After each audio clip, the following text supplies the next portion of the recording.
ಸಹೋದರರೇ, ಮೂಲತಃ ಇದು ವಿಚಾರ ಯಾಕೆ ಬಂತು ಅಂದರೆ, ನಮ್ಮ ಬಸವ ಸಮಿತಿ ಅಧ್ಯಕ್ಷರು ಅರವಿಂದ್ ಜತ್ತಿಯವರು ಒಂದ್ಸಲ ನನಗೆ ಭೇಟಿಯಾಗಕ್ಕೆ ಬಂದು, ಅವರು ಬಸವಣ್ಣವ್ರನ್ನ ಸಾಂಸ್ಕೃತಿಕ ನಾಯಕ ಅಂತ ಮಾಡಿದ್ದೀರಿ, ಅದಕ್ಕೆ ಒಂದು 15-20 ಕೋಟಿ ರೂಪಾಯಿನ ಬಸವ ಸಮಿತಿಗೆ ಕೊಡಿಸಿ ಅಂತ ಹೇಳಿದ್ರು. ನಾನು ಅವಾಗ ಹೇಳಿದೆ, ಅರವಿಂದ್ ಅಣ್ಣವ್ರೆ, ಇವತ್ತು 15-20 ಕೋಟಿ ರೂಪಾಯಿ ಕೊಟ್ಟರೆ ಸಾಂಸ್ಕೃತಿಕ ನಾಯಕ ಅಂದ್ರೆ ಅದು ಭಾಳ ಅಲ್ಪ ಆಗ್ತದೆ, ಅದ್ರ ರೀತಿ ಬೇಡ, ಹಿಂಗೆ ಒಂದು ಪಂಚವಾರ್ಷಿಕ ಯೋಜನೆಯನ್ನು ಮಾಡಿ ಒಮ್ಮೆನೇ ಸರ್ಕಾರಕ್ಕೂ ಕೂಡ ಆಗೋದಿಲ್ಲ. ಯಾಕಂದ್ರೆ ನಾವು ಹೇಳಬೇಕಾಗಿ ಸುಮ್ಮನೆ ಸುಳ್ಳು ಹೇಳಿ ಮಾಡೋಕ್ಕಾಗಲ್ಲ. ಪ್ರತಿ ವರ್ಷ ಒಂದೊಂದು 100 ಕೋಟಿನೋ ಇರ್ತಾರೆ ಮಾಡಿದ್ರೆ 5 ವರ್ಷಕ್ಕೆ 500 ಕೋಟಿ ಮಾಡಿದಾಗ ಅವರು ಕೂಡ ಅರವಿಂದ್ ಜತ್ತಿಯವ್ರಿಗೆ ಭಾಳ ಸೂಕ್ತ ಅಂತ ಹೇಳಿ ಮಾಡಿದ್ಮೇಲೆ ಅದನ್ನು ಪೂಜ್ಯ ಸುತ್ತೂರು ಶ್ರೀಗಳಿಗೆ ನಾವು ಮಾಡಿಕೊಟ್ವಿ.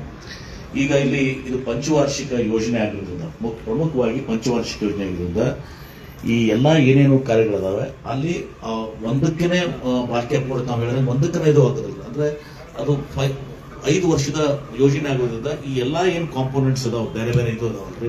ಈ ಉದಾಹರಣೆಗಾಗಿ ಅರವಿಂದ್ ಜತ್ತಿಯವರು ಮತ್ತು ಇದಕ್ಕಂದ್ರು ಸುತ್ತೂರು ಶ್ರೀಗಳು ಕೂಡ ಹೇಳಿದರು, ಈಗ ಇಲ್ಲಿ ಬೇಲಿ ಮಾಡೋದ ಜಾಗ ಅದೇ ಬಸವ ಸಮಯ, ಯಾಕಂದ್ರೆ ನಾವು ಬೆಂಗಳೂರಲ್ಲಿ 25 ಎಕರೆ ಅಂದ್ರೆ ಎಲ್ಲೋ ಊರು ಹೊರಗೆ ಕಂಡಪಟ್ಟು ದೂರ ಹೋದ್ರೆ ಅದು ಯಾರಿಗೂ ಕೂಡ ಇದು ಆಗೋದಿಲ್ಲ. ನಮ್ಮದೇ ಬಸವ ಸಮಿತಿ ಆಗಲಿ ಅಥವಾ ಇವ್ರದ್ದು ಬೇಲಿ ಮಠದ ಸೂಕ್ತ ನಡವಳಿಕೆ ಯಾವ್ದು ಸಹ ಜಾಗ ಅದ, ಜನನೂ ಬರ್ಬೇಕು. ಯಾಕಂದ್ರೆ ಅಲ್ಲಿ ಅಕ್ಷರಧಾಮ ಇದು ಆದ್ಮೇಲೆ ಈಗೆಲ್ಲ VR ಎಲ್ಲ ಬಂದಿದ್ದಾವೆ. ಈಗ ಹೇಗೆ ಫಾರಿನ್ ಮ್ಯೂಸಿಯಮ್ಸ್ ನಾವು ಹೋಗ್ತೀವಲ್ಲ, ಅವಾಗ ಅಲ್ಲಿ ಎಲೆಕ್ಟ್ರಾನಿಕ್ ಇದರಿಂದನೇ ಎಲ್ಲರೂ ಕೂಡ ನಡೀತಾರೆ, ಡಿಜಿಟಲ್ ಆಗಿರ್ತೀವಿ ಸರ್. ಆಲಂಪುರಗಳೇನು ಅಲ್ಲಿ ತನ್ನ ಕಥೆಯನ್ನ ಸಂಪೂರ್ಣವಾಗಿ ವಿವರಿಸ್ಕೊಂತ ಹೋಗ್ತಾರೆ. ಈಗೆಲ್ಲ ಇದರಿಂದ ಆ ಬಜೆಟ್ನಲ್ಲಿ ಎಲ್ಲದಕ್ಕೂ ಕೂಡ ಕಾಂಪೋನೆಂಟ್ಸ್ಗೆ 5 ವರ್ಷದಲ್ಲಿ ಎಲ್ಲನೂ ಕೂಡ ಕಂಪೋನೆಂಟ್, ಹೆಂಗೆ ನಮ್ಮ ರಾಜ್ಯ ಬಜೆಟ್ ಆಗ್ತದೆ ಆ ಥರ ಅದು ಕಾಂಪೋನೆಂಟ್ಸ್ ಎಲ್ಲನೂ ಕೂಡ ಆಗ್ತವೆ. ಒಮ್ಮೆನೇ ಇದು ಮಾಡಿದ್ರು ಕೂಡ ಅದಕ್ಕೆ ಅರ್ಥ ಬರೋದಲ್ಲ.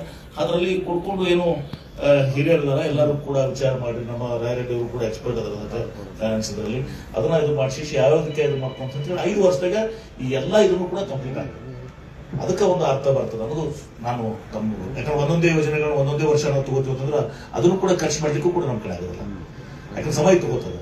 ಹೀಗಾಗಿ ಎಲ್ಲವನ್ನ ಈಗ ಈ ಪ್ರತಿ ಏನು ಇದನ್ನ ಹೇಳಿದಾರೆ ಹಬ್ಬಗಳು, ಈಗ ಗದಿನ ಹಬ್ಬಗಳು, ಅದನ್ನ ಭಾಗಶಃ ಸಹ ನಾವು ಡಿವೈಡ್ ಮಾಡಿ ಎಲ್ಲ ಕಡೆ ಯಾವ ಕೊಡಬೇಕು, ಆದ್ಯತೆನೂ ಬೇಕಾದ್ರೆ ಕೊಡುತ್ತೆ. ಕೆಲವು ಜಾಗ ಪ್ರಶ್ನೆ ಬಗ್ಗೆ ಇರಬೇಕಾಗ್ತದೆ, ಇವೆಲ್ಲನೂ ಕೂಡ ಇದು ಆಗ್ತದೆ. ಆ ರೀತಿಯಿಂದ ಹೋಗ್ಬೇಕಾಗಿದೆ ಅಂತ ನನ್ನ ಕೆಲವು ವಿಚಾರಗಳನ್ನ ಅಂದ್ರೆ ಸುಸೂತ್ರವಾಗಿ ಮುಂದುವರಿತದೆ ಅಂತ ಹೇಳಿ ಅನ್ಕೊಂಡು ಆಯ್ತಾಯ್ತದ. ಅದು ಒಮ್ಮೆನೇ ನಾವು 500 ಕೂಡ ಫಸ್ಟ್ ಒಮ್ಮೆನೇ ಇದಕ್ಕೆ ಅಂದ್ರೆ ಡಿವೈಡ್ ಹಾಕೊಂತ ಹೋಗ್ತದೆ ನಮ್ಗೆ. ಆಯ್ತಾಯ್ತು, ಅದ್ರ 100 ಅಂದ್ರೆ ವರ್ಷ 100 ಕೋಟಿಯಲ್ಲಿ ಇವತ್ತು ಸಹ ಭಾಗ ಹಾಕೊಂತ ಹೋಗ್ತದಲ್ಲ.